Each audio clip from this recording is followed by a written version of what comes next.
Bonjour à tous et bienvenue pour ce dernier cours de cross-training de la semaine. Aujourd'hui, on part sur un 4-time, donc à réaliser le plus rapidement possible. Vous aurez 3 tours à faire avec 3 exercices différents. On commencera par 50 ground to overhead avec l'objet de votre choix. Ensuite, 50 step up et on terminera par 50 fentes overhead, donc avec l'objet au-dessus de votre tête. 3 tours à réaliser. Pour l'échauffement, on va mettre un chrono de 5 minutes et on va tourner pendant 5 minutes sur différents mouvements. On commencera par 5 plus 5 Bulgarian split squat. On enchaînera avec 5 pike push-up et on terminera avec de la position de squat profonde. On viendra cumuler 45 secondes en position profonde de squat pour travailler également la mobilité. On va voir tout de suite les mouvements de l'échauffement. Vous allez avoir besoin soit d'un banc, soit d'un canapé, quelque chose pour surélever votre pied. On va se mettre dos au banc, envoyer une jambe vers l'avant. Je viens positionner ma jambe arrière surélevée sur le banc et je viens descendre en flexion sur la jambe avant en gardant poitrine haute.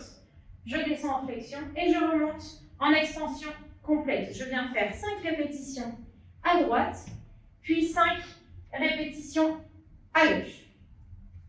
Une fois que j'ai terminé, vous avez 5 pike push-up. On viendra se mettre les genoux sur le canapé ou sur le banc pour avoir les mains au sol. Et on viendra descendre ici comme un handstand push-up pour venir toucher la tête au sol et remonter. Bien les coudes à 45 degrés. Je viens contact au sol. Vous pouvez mettre un coussin pour réduire un petit peu l'amplitude. 5 répétitions également. Une fois qu'on a terminé ces 5 répétitions, on vient se mettre en position profonde de squat.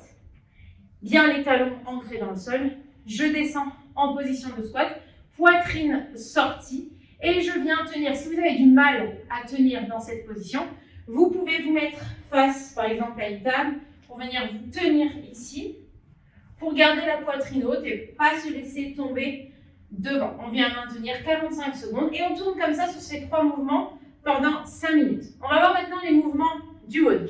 Le premier mouvement que vous allez avoir à réaliser, vous aurez 50 ground to overhead avec l'objet de votre choix. Vous avez beaucoup de répétitions, donc ce n'est pas la peine de prendre un objet très lourd.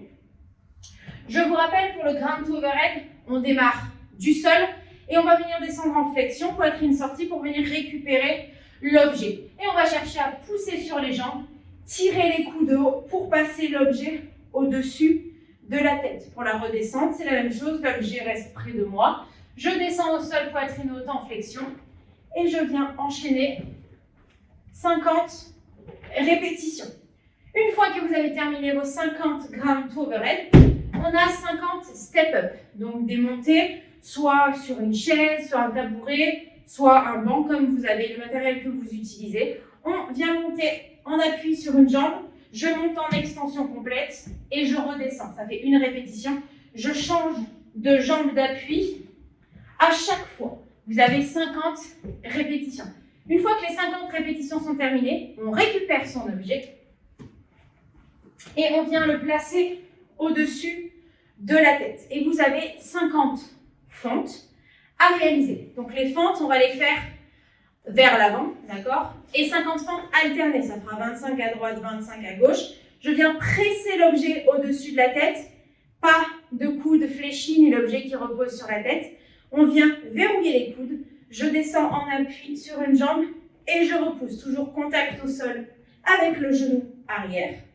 Et je suis toujours active sur le pied avant pour pouvoir repousser. Pareil, vous avez 50 fentes à réaliser. Une fois que c'est terminé, je reprends mes 50 ground to overhead, puis j'enchaîne sur mes 50 step up et on fait ça pendant 3 tours. Le but, c'est donc de le faire le plus rapidement possible. Ne prenez pas un objet trop lourd, d'accord? Le but, c'est vraiment de mettre de l'intensité, de la rapidité. N'hésitez pas à marquer votre score en commentaire et je vous dis à la semaine prochaine.